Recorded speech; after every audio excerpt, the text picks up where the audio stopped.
প্রদেশ কংগ্রেসের মূল কার্যালয়ে আদিবাসী কংগ্রেসের গুরুত্বপূর্ণ বৈঠকে সামিল সংগঠনের নেতৃত্ব থেকে শুরু করে প্রদেশ কংগ্রেসের শীর্ষ নেতৃত্বরা আগামী দিনের সংগঠনকে বলিষ্ঠ করার লক্ষ্যে দিশাস্থির করার জন্যই বৈঠক। দাবি আশিস কুমার সাহার। প্রদেশ কংগ্রেসের উদ্যোগে পোস্ট অফিস চৌমুহনীর মূল কার্যালয়ে আদিবাসী কংগ্রেস সম্পর্কিত এক গুরুত্বপূর্ণ বৈঠক অনুষ্ঠিত হয়। এই বৈঠকে আদিবাসী কংগ্রেসের গোটা রাজ্যের বিভিন্ন জায়গা দায়িত্বপ্রাপ্ত বিভিন্ন স্তরের নেতৃত্বরা ছাড়াও অন্যান্যদের মাঝে উপস্থিত ছিলেন প্রদেশ কংগ্রেস সভাপতি আশিস কুমার সাহা, কংগ্রেস বিধায়ক সুদীপ রায় বর্মন প্রমুখ। এই বৈঠকের মধ্যে আগামী দিনে আদিবাসী কংগ্রেসকে রাজ্য জুড়ে শক্তিশালী করার জন্য একাধিক নীতি নির্দেশিকার পরিপ্রেক্ষিতে আলোচনা করা হয় বলে জানা গেছে। এদিকে সাংবাদিকদের সাথে কথা বলার সময় প্রদেশ কংগ্রেস সভাপতি আশিস কুমার সাহা দাবি করেন, সদ্য সমাপ্ত লোকসভা নির্বাচনে রাজ্যের দুটি আসনেই আদিবাসী অংশের বিরাট সংখ্যক ভোটাররা প্রত্যক্ষ এবং পরোক্ষভাবে ইন্ডিয়া জোটের প্রার্থীদের সমর্থন করেছেন। আগামী দিনের রাজ্য জুড়ে আদিবাসী সংগঠনকে আরো কিভাবে শক্তিশালী করা যায় তার জন্য পরিকল্পনা মাফিক রীতি নির্দেশিকা ঠিক করার জন্যই আজকের এই উদ্যোগ বলে আশিস কুমার সাহা দাবি করেন। অতি সম্প্রতি দুটি লোকসভা কেন্দ্রের নির্বাচন সম্পন্ন হয়েছে। পশ্চিম ত্রিপুরা এবং পূর্ব ত্রিপুরা এই দুটি আসনে ইন্ডিয়া জোটের পক্ষ থেকে পশ্চিম ত্রিপুরা আসনে কংগ্রেস মনোনীত প্রার্থী এবং পূর্ব ত্রিপুরা আসনে বামফ্রন্ট মনোনীত প্রার্থীদ্বয় এই নির্বাচনে প্রতিদ্বন্দ্বিতা করে আমাদের রাজ্যের একটা বিরাট অংশ আদিবাসী জনগোষ্ঠীর যারা ভোটার, এই নির্বাচনে তারা ব্যাপকভাবে ইন্ডিয়া জোটের পক্ষে তারা ভোটাধিকার প্রয়োগ করেছেন।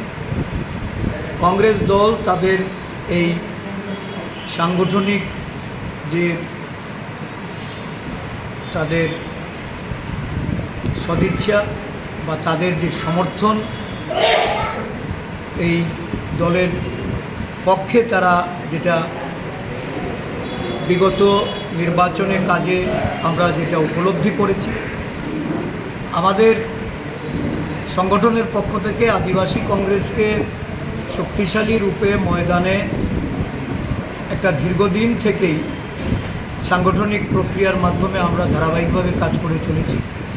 আজকেও আমাদের আদিবাসী কংগ্রেস মানে এসটি ডিপার্টমেন্টের যে মিটিং, এই মিটিংয়ের মাধ্যমে নির্বাচনোত্তর যে ভূমিকা আদিবাসী জনগোষ্ঠীর মধ্যে আমাদের সংগঠন বৃদ্ধির লক্ষ্যে এবং আগামী দিন ত্রিপুরা প্রদেশ কংগ্রেস সহ সারা রাজ্যে কংগ্রেস দলকে শক্তিশালী রূপে পরিগণিত করার জন্য আমাদের উপজাতি নেতৃত্ব এক বলিষ্ঠ ভূমিকা গ্রহণ করে তারা আদিবাসী কংগ্রেসকে এগিয়ে নিয়ে যেতে চায়।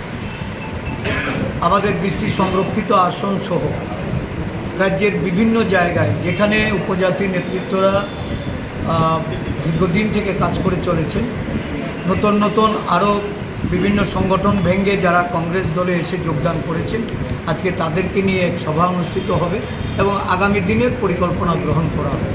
একটি রোডম্যাপ তৈরি করে আমাদের সংগঠন আগামী দিনের জন্য প্রস্তুতি নেবে। এই উপলক্ষেই আজকে আদিবাসী কংগ্রেসের ডাকা এই সভা।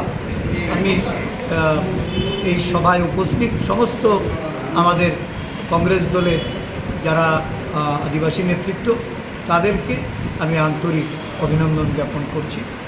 আমাদের সমস্ত কর্মী বন্ধুদের তাদের আরও বেশি করে এই রাজ্যে আদিবাসী এলাকায় সংগঠন বৃদ্ধির লক্ষ্যে তারা যেন কাজ শুরু করে।